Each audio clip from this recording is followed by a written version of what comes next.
ডাক্তারবাবু বলেন, ডিম খান মস্তিষ্ক বাঁচান। এ কথাটা সত্যি ঠিক। সপ্তাহে মাত্র একটি ডিম আপনার মস্তিষ্ককে সুরক্ষা দিতে পারে।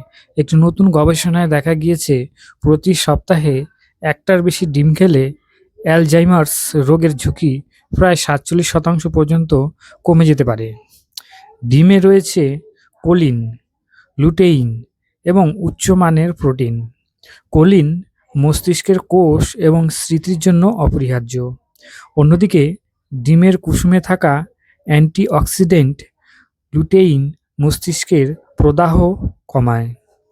ডিমকে আপনার খাদ্য তালিকায় অন্তর্ভুক্ত করা মস্তিষ্ককে সতেজ রাখে এবং অ্যালজাইমার্স এর ঝুঁকি কমানোর এক সহজ উপায়।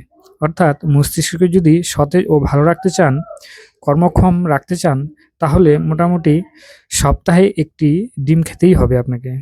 ভালো থাকবেন। ভিডিওটি যদি ভালো লাগে তবে লাইক এবং সাবস্ক্রাইব করবেন।